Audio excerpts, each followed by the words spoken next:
Eat 'em alive, swallows the words.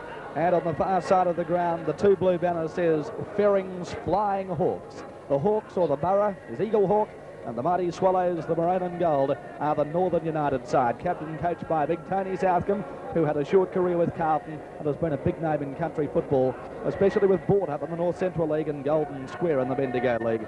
Jeff Ferring, of course, has great experience at Geelong and St Kilda, and also had quite a stint at Norwood in South Australia. Here's the Northern United side from the back line. Craig Neiman, Fife and Terry Demio. Halfbacks Leo Demio, Ludeman and Muir. Centres Evans, Mountjoy and Herrick. Half forwards Hogan, Ludeman and Holt. That's Dave Ludeman at centre half forward. Forwards are Scott Neiman, Ronnie Best and Lee. Rucks are Wharton and Sheldon, Rover Tricky, with Southcombe and McGrath at the stage, we believe, on interchange. And there's quite a word that Leon Holt may line up at centre half forward. We'll check on that when the sides line up. Eaglehawk side in just a moment. John Forbes, a quick comment on how that Northern United side looks to you.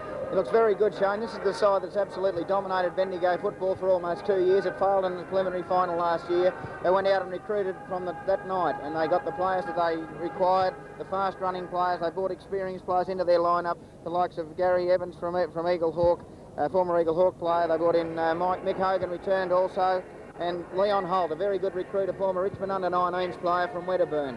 He hits hard, and I think he will line up at centre-half forward, Shane. I think Northern United side, a tight defence with Peter Fife, an ex-Carlton player, holding down the full-back position. Leo Demio, one of the award winners in the Bendigo League this year, right, on one half-back flank, and the former Melbourne Reserves player David Muir on the other. Viewers could look after number 36. When he gets hold of the ball, he'll kick it out of sight. He will be the man, I feel, will go on and mark Daryl Gilmore, because he's the man that stopped Frank Coggs on the Sandhurst runner the last final. But David Muir, I think he will go on to Gilmore. OK, here's the Eaglehawk side from the back line as the umpires arrive on the Queen Elizabeth Oval, and it is one sight to behold with the Bendigo Highland Pipe Band. Just to check those 2 umpires, here comes the Northern United side out onto the Queen Elizabeth Oval, led by Leo Demio and Terry Demio, the 2 Demio boys. One of their brothers tragically killed in a car accident at the beginning of the year. I'm sure they'll be playing for him this afternoon. There they burst through the banner. There's the United side onto the field. Umpires will check for you now, and they are Johnny Fletcher and Ron Threlfall. Here's the Borough side from the back line. Christie, Gilmore and Munro. Halfbacks Dole, McDougall and Cartledge. Centres Morrison, Everly and Kane. Half forwards McIver, Adlam and Rogerson. The forwards are Pearce, O'Connell and Brooks was named in the forward pocket. We believe Pangrazio will come into the pocket, and Robbie White may go to the back pocket, and Christian Brooks may go onto the bench. Ruxa Ferring and Steve McDougall, Danny Slade to the Rover. Baines and Smith missed out. So Pangrazio, White are the 2 interchange in the 20. They will both line up in the 18, we believe, and Christian Brooks will go to the bench. Richard Jones, your thought on the Borough side? Well, that's a very interesting move, Shane. I always had a feeling that Ronnie Pangrazio was too good a player to be out of the 20, and now we understand from John's sortie into the Eaglehawk room that Pangrazio will actually be on the field. I would expect Ronnie to be on the centre line or in the forward line somewhere. Robbie White, as you say, probably in the back line. A very handy man, Robert White, has played a lot of big football with Eaglehawk before he went away to Canberra, then with Mooroopna also in the Goulburn Valley League. But it'll be very interesting to see exactly how they line up. Greg Christie, the big ruckman defender or ruckman forward, we understand will be on the bench with Paul Brooks, who I thought played a pretty fair game last week in the preliminary final on the half-back line. So with the way that these 20 have been shuffled about, it'll be interesting to see just how they do come out. Very important point, I thought, there with that big Swallows banner. The number that was in the middle of the Swallows banner with the flying swallow, Sid Mather's famous Eat 'em alive swallows, was number 14. And of course, number 14 is Gary Mountjoy, one of the 1984 Mickelson medal winners and a top player in this league for a long, long time. Richard and John, I'd like a comment from you. Number 1, who will mark Ron Best? I believe it'll be Gary Adlam. And number 2, if Gary Adlam does mark him, who will line up at centre half forward for the Borough? I think they'll put Stephen McDougall at centre-half forward, Shane. He's a mobile player, and there was a big doubt cast on the pace of Ludeman, the Trevor Ludeman, the centre-half-back of Northern United. If a fast mobile player such as McDougall was placed on him, and particularly the conditions today, I think Eaglehawk will have an avenue to go. But the one I think Eaglehawk will move will be Daryl Gilmore. He's the one I think won't line up at full forward. OK, I think we're about to see the Eaglehawk side emerge onto the Queen Elizabeth Oval. Richard, here's the Eaglehawk side now, led by Jeff Ferring. Peter Rogerson, the captain. Yes, Peter Rogerson taking his little boy out on the field. There goes Big Fairing, and my word, what a lot rests on his shoulder today. The big man, 6'6", 17 stone. I can't remember offhand what that converts to in metric, but by geez, the size. Have a look at number 40. A lot, Richard. He can kick the ball half the length of this field, and there'll be some fun and games, I would imagine, in the early few minutes of this match. Who do you think, John, will get on top in that ruck duel between Wharton and Fairing? What a vital duel that is. A lot of pundits around the ground believe that the whole game will hinge on just who does, Shane. Jeff Fairing, a tough player, a player of vast experience. I believe he will be too strong for Wharton overall. Wharton will have a run. I think Wharton early in the game will match him, but I don't think he's got the stamina to last out what Fairing can produce, because Fairing's a player of vast experience, as your interview this morning pointed out, and the one Alan did with him. He's played at Norwood, South Australia, he's played with St Kilda, he's played with Geelong. He's a football, he knows what football's all about. But Dave Wharton, Northern United's lead ruckman, if anything happens to David Wharton, Shane, I think Northern United could be in dire straits. Well, that's an interesting comment, John. And we're joined on 3CV and TV8 Football during the day by Richard Jones and John Forbes with their comments on this big Bendigo Football League Grand Final. I'll come back and get their selections in the game shortly. But now from the Queen Elizabeth Oval in this famous simulcast, let's take a break.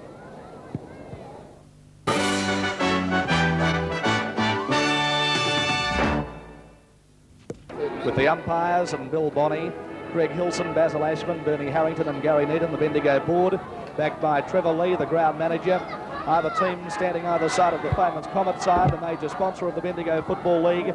Statewide Building Society have been 3CV's major sponsor through 1984, and they're bringing you the action live and exclusive on radio right through the afternoon. We're very happy to have TV8 along with us. Jeff Fairing has won the toss. Richard, which way's he gone? He's gone down to the city end, Shane. He's won the toss straight up. The hand went in the air, and it looks like Eaglehawk are kicking to the city end down there where the Comet sign is. OK, I'd like a selection from you now, Richard. Then I'll ask John and Alan Besley for their thoughts too. Just briefly, who and why? I'm going for Northern United, Shane. I believe that they have the best full forward in the business. They have a very sound defence led by Peter Fife at fullback, with Leo Demio, Trevor Ludeman and David Muir, the long kicking, high flying man on the half back line. Eaglehawk aren't out of this game by a long way. A lot rests on the shoulders of Fairing, Gilmore and McDougall. Perhaps it's also Danny Slater to name 4, but I'm going for United. John Forbes, I'd like your thoughts on the game now. I agree with Richard. Shane, I believe that Northern United have dominated the competition all the years, I said in my earlier remarks. I think they've got the mobility required to win a flag. They've got the players that can be changed. They are a very interchangeable side. They can switch players around and get the maximum out of them. I think the half-back line of Northern United will dominate this game. The half-back line of Muir, and particularly with Muir and Demio on the flanks. So I'm going for a Northern United win. John Forbes on this 3CV TV8 broadcast this afternoon. In fact, we're calling it a simulcast. It's a first for Country Victoria. Alan Besley from TV8, your thoughts on the game? Yes, Shane, well, I'm going for Northern United. As I've pointed out over the week, they've been the most consistent side in the competition. They've got the experience of a grand final lineup, which they have this afternoon. Only a couple of young boys playing their first ever grand final. A lot of the other boys in the lineup, very experienced final footballers, and I'm going for Northern United to win the big one. But with the conditions the way they are, Shane, it's going to be a very tight match. Just notice, Shane, that Gary Adlam has lined up on Ron Best. Well, we predicted that one. Ron Best at full forward for Northern United. United, the flag favourites, kicking to the Barnard Street end in this first quarter. There's hardly a whisper of breeze. In true Bendigo fashion, the clouds have broken. We've got blue sky and stand by. The Bendigo Football League Grand Final of 1984 is underway, and what a game it promises to be. Umpires about to go in now and bounce the ball. Alan Besley and John Forbes are looking for changes in both sides. I'll come to them shortly. There's the first knock away, and United go forward quickly through Hogan. He goes toward half forward, but the Borough defend, and Robbie O'Connell gets it to Steve McDougall, and away goes McDougall. Good football. He kicks long toward the forward pocket. He was looking down there for Shane Dole, but it's a good mark to United in defence, taken by Peter Fife. John Forbes, what have you spotted? Shane Dole is lined up at full forward for Eaglehawk. Shane Dole at full forward for the Borough as the kick comes to the half-back flank on the grandstand side, and it's an Evans mark for the Northern United side. Steve McDougall on the mark as Evans kicks toward the wing position. Big pack flies. No one can take the mark. Both sides will be feeling each other out, I'd say, in the early stages of this match. Plenty of players around the ball there. Eventually it's been shovelled over as Andrew Everly gives the ball to the boundary umpire. Here comes the throw in now, true wing position, grandstand side, 1 minute of the Bendigo Grand Final underway, and here's the first feel out. between Big Fearing and Wharton. Wharton gave Fearing the best backhand you've ever seen, and it's a free kick out of 15-metre penalty to the big fellow. And the Eaglehawk captain coach would nearly kick a goal from there if he got onto it. This time it's a sloppy old kick, dropping it full forward. Gilmore outpointed it. He played behind Peter Fife on that occasion, and it's the experienced Fife to take the mark. He decides to go for a trot under plenty of Daryl Gilmore pressure. Drives towards centre half back. Here's a glorious mark taken for the Eaglehawk side by McIver. Very improved young player this year is Robbie McIver. He'll look down here for Gilmore, who makes a good lead, but United come out in front again, and the mark's been taken from him by the big fellow down there in Ludeman. Ludeman's got the ball. He goes for a long kick, travels over the centre. Big pack flies. No one can take the mark. Ludeman goes in again for the United side. Leading in the race for the ball's Brett Shelton. He couldn't pick it up. It's on the ground. Stacks on the mill again. And we're going to see a ball up.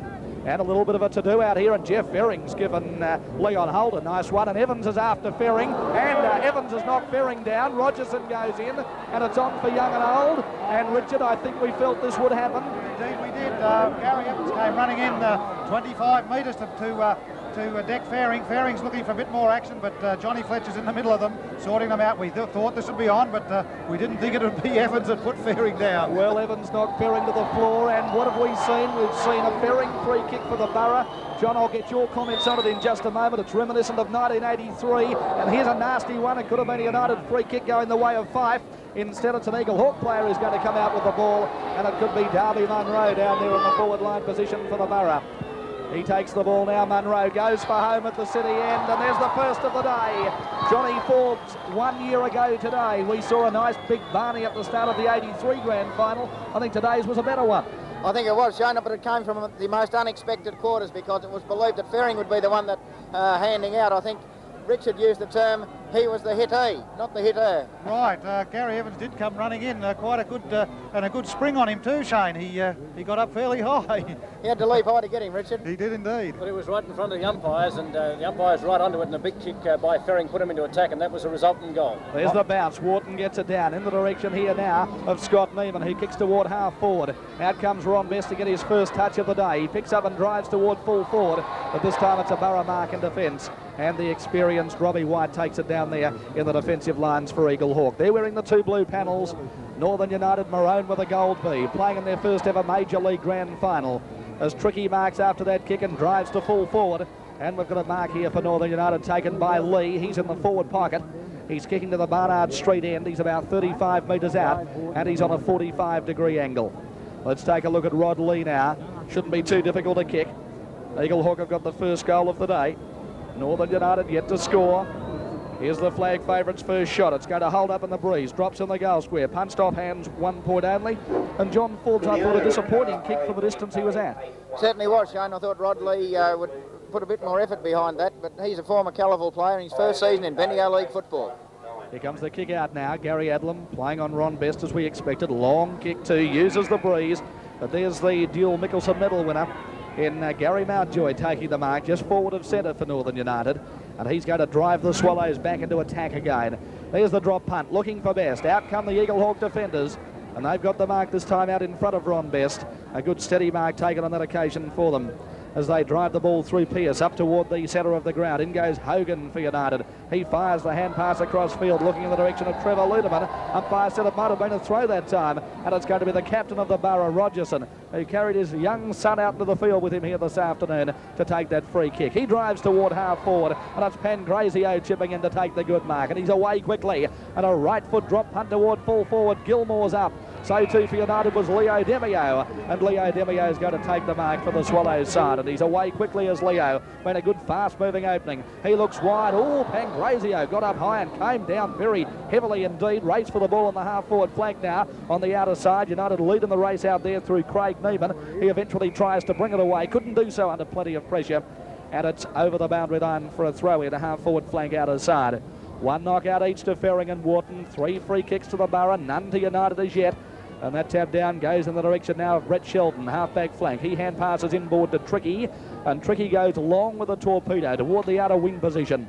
Gary Mountjoy does the spalling. It comes to the ground now where Mick Herrick had a chance. He couldn't pick up. Eaglehawk clear away on this occasion through Rogerson, but only as far as Northern United, and they've got the ball on the half-back flank outer side of the ground. been a fast-moving opening as Sheldon goes for a long bomb torpedo up there towards centre half forward. Comes to the ground. Tricky looks clever. Goes in. Gets a nudge in the back. No free kick. Shovels it out now in the Evans direction. He gets it further afield now, looking here for Scott Neiman. But it's Eaglehawk coming in again. A little bit surer in their ball handling in the early parts of this game. But that kick by Robbie White was poorly placed.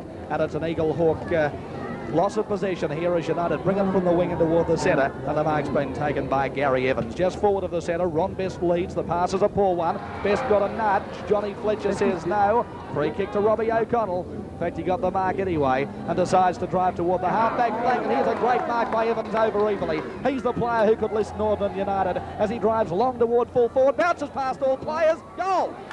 And that was an amazing situation. Let's see what the umpires have said here, Richard. I think it's Leon Holt has grabbed it. No, he's bringing the kick back here, and it's going to Ronnie Best, Shane. What happened was that as Evans' kick flew forwards, it was grabbed in the goal square by Holt, and it appeared that Holt was clear, swung round in his right foot, dobbed it through, but Fletcher says no, umpire Fletcher says no, back to Ronnie Best. Ron Best coming in on a very acute angle, about 30 metres from goal, drops it on his foot, it looks across goal. Well, a bad kick by Ron Best, a shocker. Johnny, that's very unlike Ron. Certainly is, Shane. I think Northern United were a bit unlucky then because I thought they could have paid that goal because Holt popped it through, as Richard said, but the resultant free kick was given away by Gary Adlam, who gave Best one behind the ear just to warm his day up. Well, there's the throw in now, half-forward flank out of sight of Queen Elizabeth Oval. We've gone now for 3 minutes of the opening quarter. In fact, a little bit further, 5 minutes now to the opening quarter. And it's 1 goal to Borough, 1 point Northern United. Eaglehawk moving the ball down the ground quickly, but United defenders come out again and kick toward that outer side wing position. Eaglehawk in the van here now. Pearce tries to get the hand pass across. Can't do so. Chance now for Northern United. Well played, Brett Sheldon. Doing well early, that player, as he drives toward the half-forward flank. Ball's on the ground. No one can pick it up at this stage, but the Borough come in with sure ball handling again, and they're doing it well down there. That kick smothered on that occasion. Going in now is Andrew McDougall. Gets a shove. No free kick. Yes, it will come now, and the Borough are going to take the free. Statewide Building Society scoreboard. Eaglehawk 1 goal, United 1 behind as Darby Munro finds Morrison at centre half back. He gets the hand pass to O'Connell, and the Borough machines in action. He gets it on to Everly, and Everly goes long, looking for Gilmore. Gilmore's in front, can't take it, danger at the back. Slater runs into the open goal, and it's home. Danny Slater has got the first of the day for him, the second of the day for the Borough, and they've gone to 2 straight. Northern United 1 behind 1 point, and John Forbes, he read that beautifully.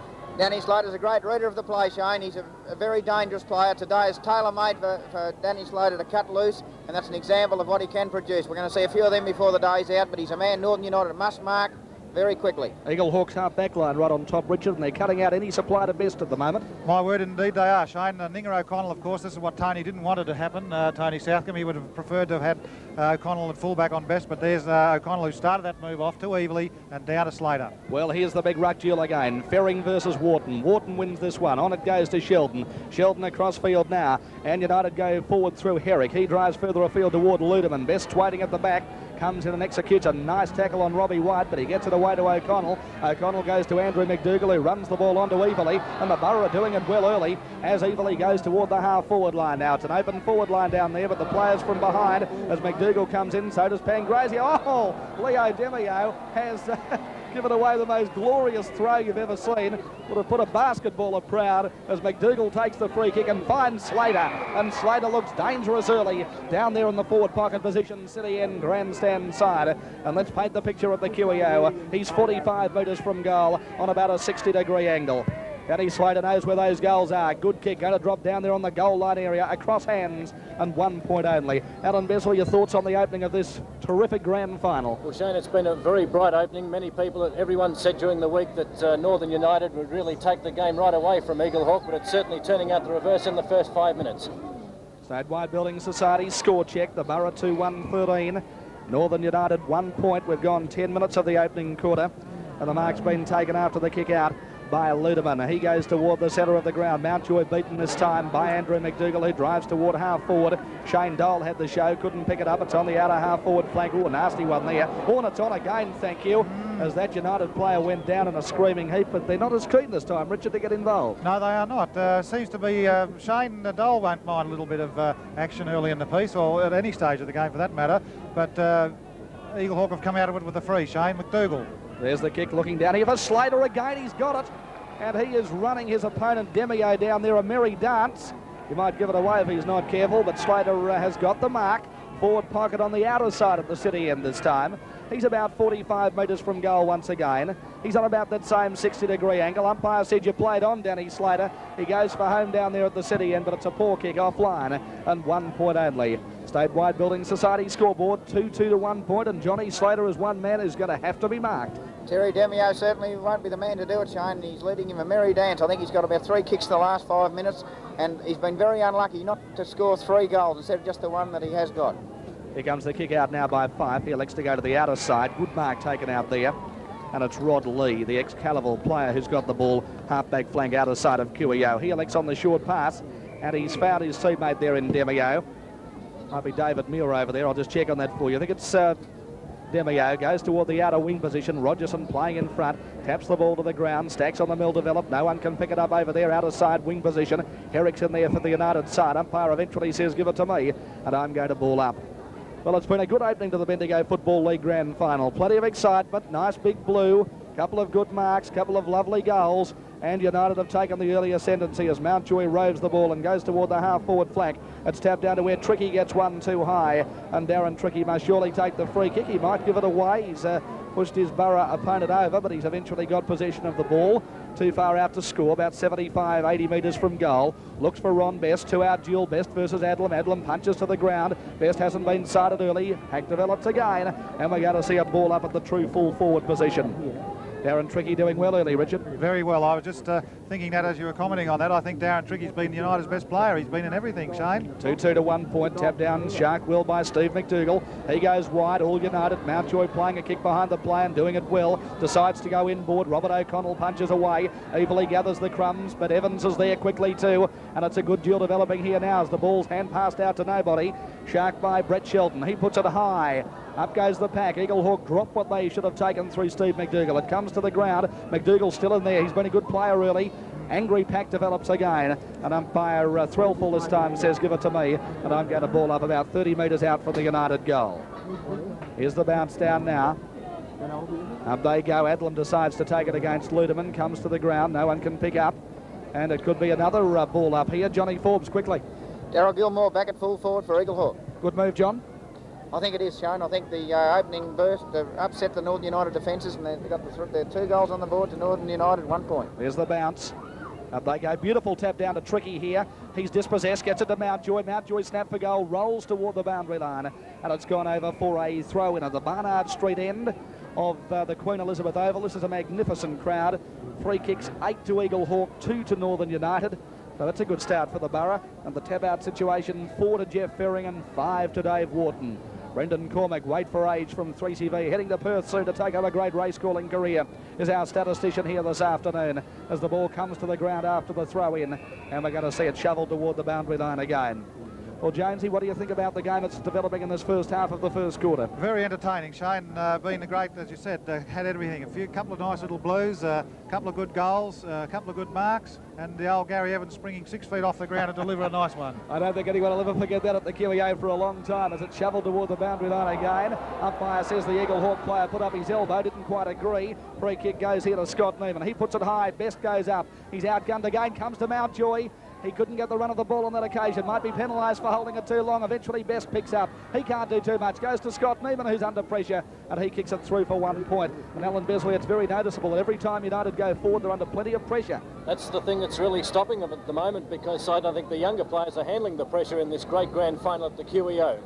Statewide Building Society scoreboard, 2-2-14 Eaglehawk. Northern United yet to score. There's a glorious kick out by Gary Adlam. Went every bit of 75 metres to the outer side wing position where Hogan goes in. He gets a good hand pass across to Herrick. They'll look for Best again. 2 out this time for the first time all day. Adlam wins again. Punches away. Where are the crumb gatherers? In go the Borough this time, leading in the race for the ball. Well played Morrison as he'll drive forward. But Mountjoy picking up a ton of kicks. Playing that kick behind the players. Got it again. He goes inboard now and finds Rod Lee. Rod Lee's got time. Wasn't shepherded for, but breaks away. Can nearly go for home at the Barnard Street end. But there's the big fellow lurking down on the goal line. Jeff Ferring to take the good mark.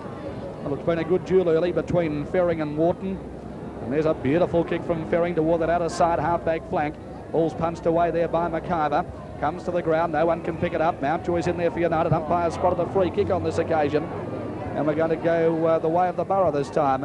And it looks like it could be Brendan Kane out there on the outer side wing position. Kane goes toward the half-forward flank now. United with the chance here as they race in for the ball through Trevor Ludeman. He overruns it. In there too is Big Dave Wharton. Stacks on the mill, comes into the open. Hogan was about to go, but the umpire's given a free kick in the meantime. And we're going to see it go the way of United. And it's United in possession now through Demio out there on that half-back flank outer side. In fact, it was Ludeman. He goes out there looking for Sheldon. Oh, good mark, Sheldon. That was a nice mark from Sheldon, just forward of centre wing position. He goes inboard now. That's where you score goals at the QEO. And Evely had the set over tricky. And Evely's taken a lovely mark. And I think Alan Besley's comment was spot on. But a few of these younger United players don't know what struck them in the early stages of this grand final. They're certainly the more inexperienced side. Never played in a Major League grand final before. And there would easily be a $10,000 or $12,000 gate here at the QEO for what's shaping up to be a pretty exciting grand final. Eaglehawk bringing the ball forward. Got the chance now through Robbie White. He's a good experienced player. Pangrazio goes in now for the Borough. Umpire says against you, Northern United. Pangrazio is the only player going for the ball. And it's been a pretty sick opening for Terry Demio. He can't do a thing right. He's given away 15 metres now. And Pangrazio's almost close enough to score. He's 55 metres from goal, 45-degree angle to the city end. It's a right foot drop punt. Gilmore and Wharton in that pack, off hands and 1 point. And the simulcast coming to you through TV8 and 3CV. And there's the kick out now. Goes toward the half-back flank on the outer side. Demio's taken the mark. He goes inboard, but it's a poorly placed kick, and the Borough have got the mark out there through Kane. And Kane's going to go long toward the forward area. Slater goes in hard. He's been a desperate player earlier as Danny Slater. Shane Dole was in there too for the Borough. But we're going to see a United free kick to Terry Demio. Demio's got the ball, half-back flank, outer side of the ground. He puts a long kick up there looking for Ludeman. Holt went up high. No one could take the mark. It's on the ground. Oh, and the United player got one fairly high there. Let's see who's getting up. It might be Mick Hogan there. Got a nasty one to the face. And he's going to take the free kick outer side wing position. So it's Hogan with the ball for the Northern United side. He drives inboard looking for Holt, who got up and took a glorious grab. Had the chance to give the hand pass to the running Evans, decided to go back and take the kick instead. Looks down here now for Ludeman. Ludeman will be paid this mark. Got out in front of his Eaglehawk opponent that time. And it's David Ludeman now, just too far out to score. He's waiting for a best lead. Instead decides to put it short. Chance now for Neiman for United. He's got the ball, forward pocket position. Hand passes inboard to the dangerous Evans. He's got pace. They're going around in circles at the moment. Puts it into the goal square. Ferring over the top of Best. And a great mark, Johnny, that one from Ferring. The Eaglehawk skipper leading by example, and he flew high over Ron Best. And Ron Best is under tremendous pressure in that spearhead position, Shane. There's the kick now from Ferring. Goes toward the half-back line for Eaglehawk. A pack develops again. Umpire's going to call for a ball up. And at the moment, Richard, Northern United's football is stop-start. Eaglehawk has a bit more flow. Certainly has, Shane, and I think one of the important points about this back line at the moment is Robbie White, number 2. He's been doing very well up in that back line, getting the ball away a lot. There's the bounce now, comes down to Mountjoy. Wouldn't mind $1 for every kick he's had this quarter as he drives here towards Scott Neiman, and Scott Neiman's taken a good mark at the true centre half forward position. Andrew McDougall takes the mark. As Scott Neiman goes toward Best, he couldn't get his hands to the ball again, comes to the ground, Lee drives to the goal square area, but it's all the Borough again, and Robbie White's got that mark in the true fullback position. He decides to go short, danger, gutsy mark Pearce. Running the way of the ball, had Evans bearing down, but Pearce has got the grab. And Pearce has got it now, half-back flank on the grandstand side. Drives around toward the wing. Pangrazio out in front this time of Craig Neiman. And Pangrazio's got the mark in position.